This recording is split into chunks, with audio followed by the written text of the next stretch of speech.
Segundo episódio do Investindo de 0 ao 100, que é um quadro onde eu pego o meu dinheiro e eu invisto ele publicamente para que você entenda uma lógica de raciocínio de um investidor. Não é para você seguir nenhuma indicação, mas é só para você ter um norte de talvez como que eu me baseio para tomar uma decisão. E aí o que será que eu comprei novo dessa vez? Será que eu acrescentei algum ativo? Será que eu tirei algum ativo? Me acompanha nesse vídeo que você vai entender tudo.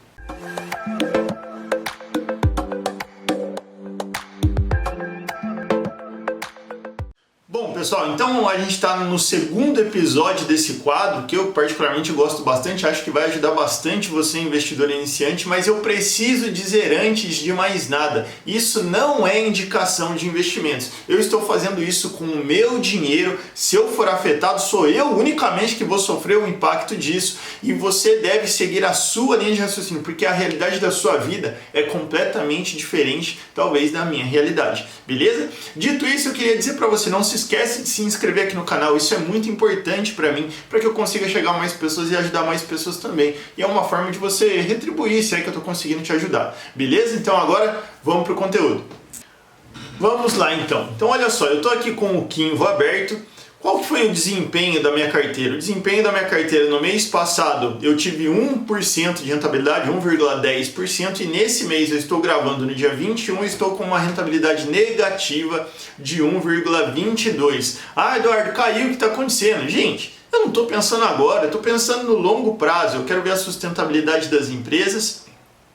E outro ponto, que se eu enxergo que as empresas são boas, as que eu estou comprando, eu tenho que ficar feliz. Afinal de contas, por exemplo, quando uma mulher vê uma liquidação no shopping, ela fica feliz porque ela pode comprar mais barato. E essa é a linha de raciocínio. Outro ponto que eu queria falar com vocês é que vocês estão vendo aqui Tesouro Selic.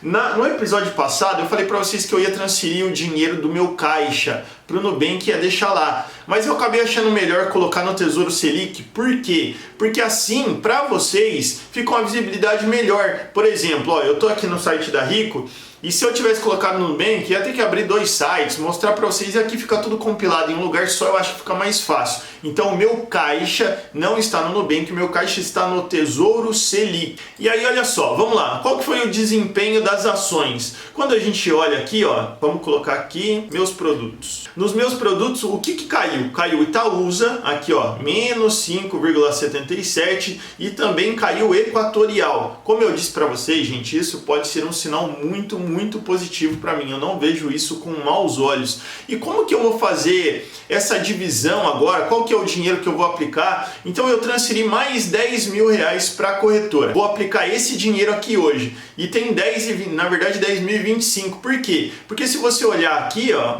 no resumo da carteira, você vai ver que eu já recebi os primeiros aluguéis de RB-RP11, tá vendo? Recebi R$15,90. Então foi o primeiro aluguel que a nossa carteira recebeu. Fiquei muito feliz. E aí também tinha R$9 de saldo da operação passada e a gente vai fazer essa divisão agora. Como eu falei para vocês no episódio passado, é importantíssimo para mim que eu tenha caixa para eu me sentir seguro, para ter estabilidade psicológica em possíveis momentos de queda, e eu tenho dinheiro para poder comprar barato. Lembrando, pessoal, que eu estou partindo do princípio de que eu já tenho reserva de emergência. Isso é um dinheiro a mais da reserva de emergência, tudo bem? E aí, olha só, então o que eu vou fazer? Eu vou fortalecer o meu caixa, eu vou comprar um pouco mais de Tesouro Direto, Tesouro Selic mais especificamente. Então estou vindo aqui, ó, Tesouro Direto, e aqui, ó, eu já tenho, e aí ele me fala se eu quero aplicar mais, né, no próprio Tesouro Selic 2025. Então eu quero aplicar mais. Nesse caso, ó, quanto que eu vou aplicar? Eu vou colocar cerca de R$2.000 aqui. Então eu vou colocar mais 2.000 e pronto. Ordem enviada com sucesso. Então eu já fiz essa primeira distribuição. Feito isso, pessoal, o que eu vou comprar agora? Olha só, é preciso que nós entendamos que eu estou no começo de uma carteira de investimentos. Então, eu já estou arriscando porque eu estou comprando ações, fundos imobiliários. É lógico que de um jeito na minha cabeça que é seguro, porque eu tenho caixa, já investi um pouco atrelado ao exterior, mas sobre todos os ângulos eu estou no começo da minha carteira. Então, eu prefiro nesse momento ser mais conservador dentro do arriscado e investir em empresas grandes, empresas que me deem essa segurança de que eu posso olhar e falar, caramba, é muito pouco provável de que elas quebrem amanhã ou depois. Então o que eu vou fazer? Eu vou aproveitar essa oportunidade que Itaúsa caiu mais e eu vou comprar mais, porque quando cai, como eu disse para vocês, representa uma oportunidade de eu ganhar ainda mais dinheiro no longo prazo. Isso sem falar que, eu já falei, né, no episódio passado sobre as características da Itaúsa, que eu gosto muito do Itaú, para mim ele está um passo na frente dos grandes bancos, mas também tem outro fato que Itaúsa paga ótimos dividendos ao longo do tempo. Então, né, pelo menos uma vez, às vezes 2 vezes no ano, ela paga ótimos dividendos e isso vai ser muito benéfico para a minha carteira no longo prazo. Então, vou comprar mais Itaúsa. Du, quanto que você vai direcionar? Mais ou menos dos 10 mil. Como que eu fiz a separação? Comprar 2 mil reais de caixa, 4 mil reais em ações e 4 mil reais em fundos imobiliários. Então, como eu vou comprar 2 ações, eu vou direcionar mais ou menos 2 mil reais para a Itaúsa. Então, ITSA. E aí, como agora ela está em torno de 10 reais, né, a gente pode colocar 200 ações, que vai dar mais ou menos em torno de 2 mil reais. Enviar. E aí eu vou colocar minha senha eletrônica.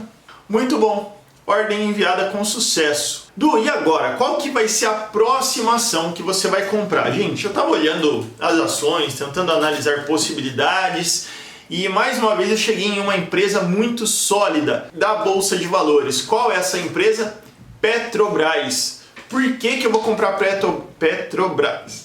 Porque, gente, para mim ela é uma das empresas mais sólidas estatais do país, tá? Ela é uma empresa que ela produz muito, ela está em todas as frentes, ela tem um custo de extração de petróleo muito baixo, e isso a beneficia muito. Para você que está olhando, né, talvez vai pegar para olhar os resultados de Petrobras, você vai falar assim, nossa, caramba, mas ela teve um prejuízo. Vou até mostrar aqui para vocês, ó. Ela teve um prejuízo, na verdade, aqui, ó, lucro líquido negativo de 2,713 milhões de reais. Só que, gente, na verdade, isso é um prejuízo contábil. Por quê? Porque eu estava olhando alguns relatórios, né? E o que acontece? A Petrobras, ela imaginou que o preço do petróleo fosse cair muito mais e que ele fosse demorar muito mais para se recuperar. Então ela tem que registrar isso como se fosse um prejuízo contábil. Ela não vai faturar. Então quando você olha só no lucro líquido aqui, você pode cometer esse erro de falar, caramba, ela teve prejuízo. Mas não, foi um prejuízo contábil. Tanto que se você olhar aqui, ó, pro EBIT, que é o lucro operacional, tirando despesas, amortizações, enfim, você pode ver o seguinte. Então mostra um lucro aqui de 85 bilhões e de 10 bilhões, inclusive nos últimos 3 meses. Então assim, a empresa deu lucro, mas tem essa questão contábil, então por isso que é importante que você aprenda a olhar o lucro da empresa, tá? Um outro ponto, né? Como eu falei, o custo de extração de petróleo dela é baixo, então ela é eficiente no que ela faz. Também tem a questão da redução, tanto da dívida quanto do aumento do lucro da empresa nos últimos anos. Por exemplo, em 2017, a dívida dela era de 84 bilhões e ela tinha um lucro de 76 bi. Agora ela diminuiu a dívida para 73 e ela aumentou o seu faturamento, né, o seu lucro, para 126 bi. Então a empresa está cada vez menos endividada e cada vez lucrando mais. Isso me deixa muito satisfeito. E um outro ponto que eu queria mostrar para vocês é o histórico do PL. O que é isso? É basicamente a relação entre preço e o lucro da empresa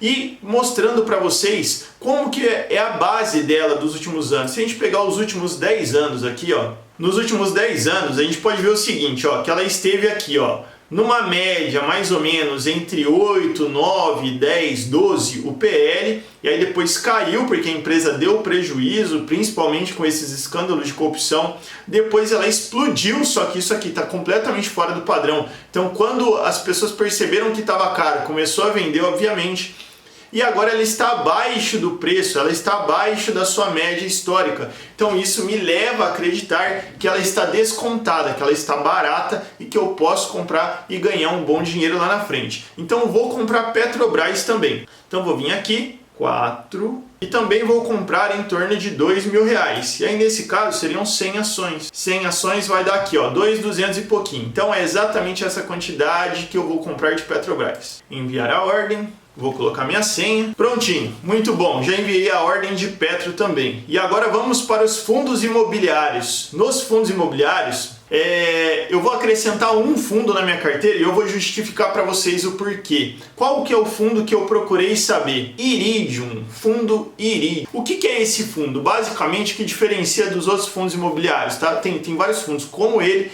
mas o que esse fundo tem de diferente? Ele é um fundo que investe em papéis, ele investe em CRIs, tá? E também em fundos de papéis. O que acontece, gente?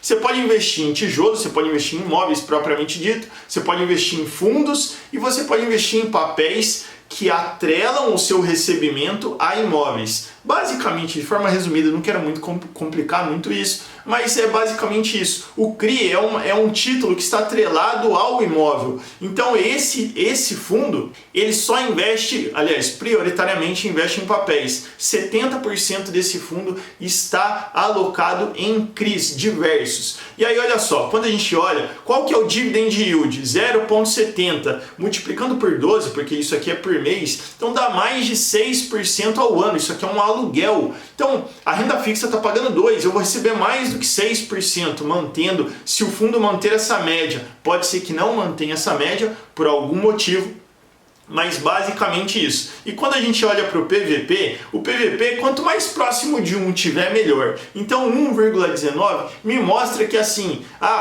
ele não está tão caro, também não está barato, porque se tivesse 1 estaria realmente barato, mas é um fator ok, bacana. E aí vamos olhar mais pontos, além do fato dele investir só em CRI. Quando a gente desce aqui, ó, eu também olho a taxa de administração. A taxa de administração também é bastante importante olhar, porque tem fundo que ele cobra 1% de taxa. Olha só, somando as duas taxas aqui, ó, de gestão e de administração, dá 1%. 1% ok. Mas tem fundo que, fora isso, cobra taxa de performance ainda muito alta. Então, nesse caso, esse fundo me agradou bastante por esse motivo.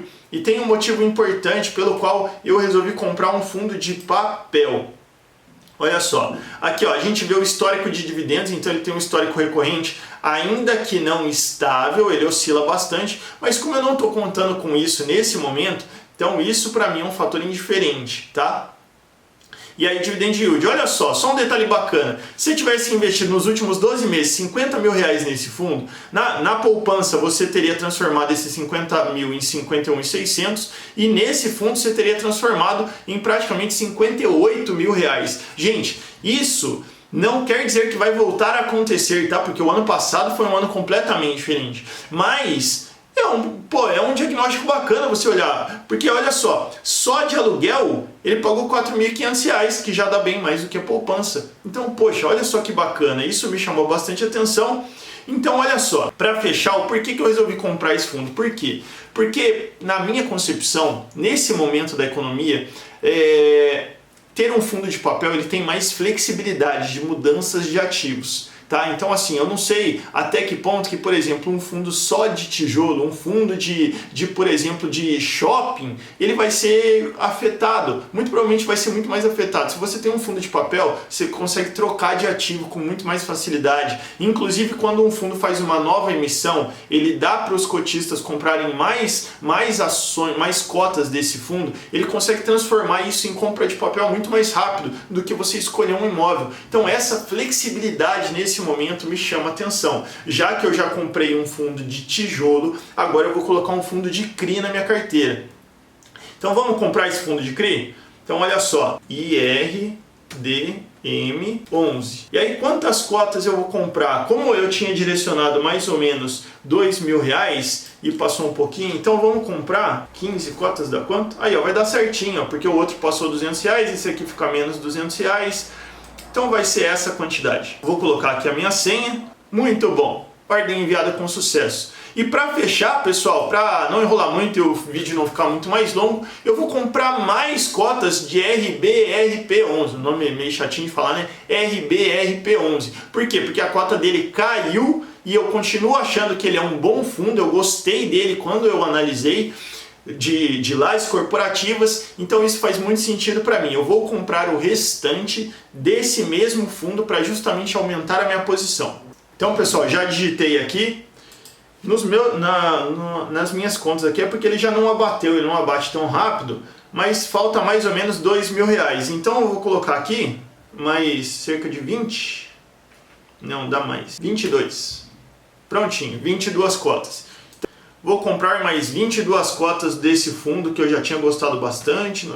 É isso, pessoal. Então fiz as minhas compras desse segundo episódio, lembrando que eu estou no momento de início de carteira, que eu quero deixar ela mais sólida para depois eu pensar em ações que são small caps, que são ações pequenas, que são mais instáveis, mas têm mais potencial de crescimento. Nesse momento eu estou tomando uma postura mais conservadora, isso me deixa mais tranquilo, ainda mais sabendo que eu tenho caixa para se amanhã ou depois acontecer alguma coisa na bolsa de valores, eu tenho dinheiro para comprar barato. Bom, é isso. O que você achou dessas decisões que eu tomei? Você tomaria essas mesmas decisões? O que você acha? Pô, comenta aqui comigo. Você que está me acompanhando, que vai me acompanhar nos próximos, interage aqui, principalmente no Instagram. Eu posto bastante coisa lá também, mas para a gente poder conversar e entender qual que é a linha de raciocínio, né? Tanto de vocês, quanto vocês estão entendendo a mim, então a gente fala a mesma língua. Beleza? Pessoal, espero que vocês tenham gostado e eu espero vocês no próximo capítulo.